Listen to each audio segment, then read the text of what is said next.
नमस्कार, आपके साथ में हूं नलिनी पांडे। वक्फ बिल के खिलाफ लड़ाई अब सड़क से संसद तक लड़ी जाएगी। देश के सभी मुस्लिम नेता एकजुट हो गए हैं। बताया जा रहा है कि all India Muslim personal law board ने वक्फ बिल के खिलाफ बड़े आंदोलन की रणनीति बना ली है और तो और संसद को ठप करने की भी तैयारी हो चुकी है। मुस्लिम संगठनों का कहना है कि किसी भी कीमत पर वक्फ बिल पास नहीं होने दिया जाएगा। वक्फ संशोधन बिल काला विधेयक है जो हमारी पार्टी समाजवादी पार्टी और माननीय अखिलेश यादव जी का क्लियर कट स्टैंड है। ये किसी भी कीमत पर पास नहीं होने पाएगा क्योंकि इसमें भारत की सरकार का इरादा अच्छा नहीं है। लेकिन आप इसको कैसे रोक पाएंगे? रिपोर्ट तैयार हो गई, सदन में पेश होगी, आपके पास इतने नंबर्स भी नहीं है जो इसको आप रोक पाएं। रोकेंगे, देखिएगा क्या कदम होगा अगला आपका? कदम देखिएगा, ये रणनीति का खुलासा नहीं किया जाता। कदम जब होगा तो आप देखेंगे, पूरा देश देखेगा। बताइए कि कल कोई भी जाकर एक मिनट, कल कोई भी जाकर कह देगा कि मस्जिद नहीं है और कलेक्टर बोल देगा कि इंक्वायरी, और जब इंक्वायरी कलेक्टर ऑर्डर करेगा इस बिल के कानून के तहत, इस बिल के तहत, तो जब तक कलेक्टर की इंक्वायरी नहीं होगी वक्फ की प्रॉपर्टी नहीं रहेगी। यही होगा ना। अगर आपकी मस्जिद है, कोई आके बोलेगा मस्जिद नहीं है, कलेक्टर को कंप्लेंट दे दिया, कलेक्टर इंक्वायरी ऑर्डर करेगा, इंक्वायरी तक जब इंक्वायरी ऑर्डर करेगा तो वो मस्जिद ही नहीं रहेगी, वक्फ नहीं रहेगा। दिल्ली में 123 प्रॉपर्टीज हैं जिसको दिल्ली वक्फ बोर्ड कहता है हमारी है और गवर्नमेंट बोलती है हमारी है। पार्लियामेंट सामने की मस्जिद आप देखते हैं ना, वो सरकार कहती है हमारी प्रॉपर्टी है। कल कलेक्टर ऑर्डर करेगा और नोटिस लगा देगा गवर्नमेंट प्रॉपर्टी। वही तो कर रहे हैं।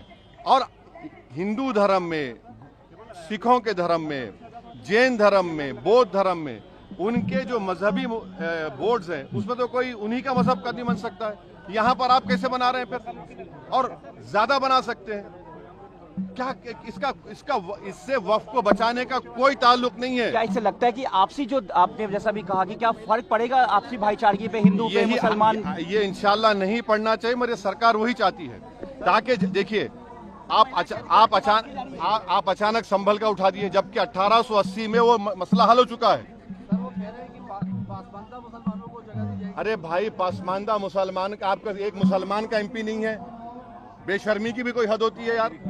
तुम एक एमपी को नहीं बना सकते? लोकसभा में कितने एमपी है तुम्हारे पास?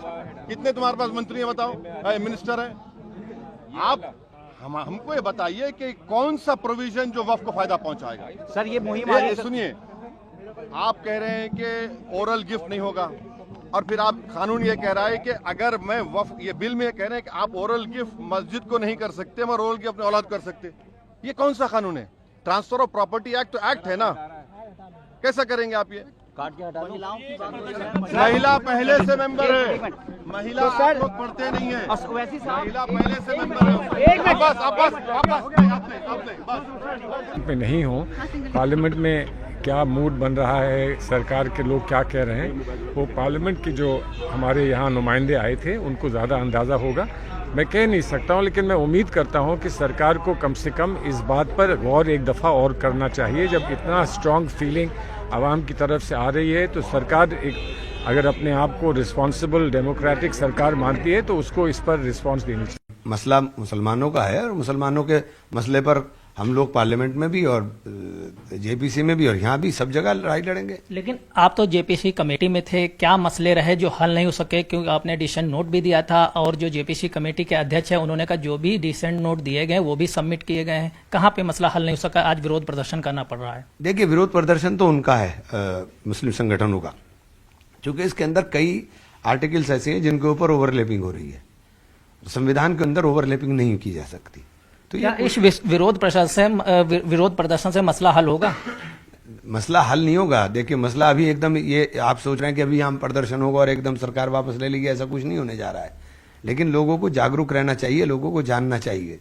आज ये हमारे साथ हो रहा, कल दूसरों के साथ भी। अगर सरकार में जरा सा भी हिंदुस्तान की फिक्र है तो जरूर वो विचार करेंगे। सर, जेपीसी में भी आप लोगों ने आपत्ति रखी गई और आप ही लोगों का आरोप है कि हमारी आपत्तियों को नहीं सुना गया, दरकिनार किया गया। बिल्कुल दरकिनार किया तो कहाँ गंभीर है सरकार? सरकार गंभीर अभी तक नहीं है, लेकिन जिस तरह वो लोग कब्जाना चाहती है ज़मीनें, प्रॉपर्टीज़ मुसलमानों की, और ख़ास करके गरीब मुसलमानों के लिए जो दी गई है। अगर वो नहीं फैसला बदलेंगे तो सबके लिए मुश्किल हो जाए।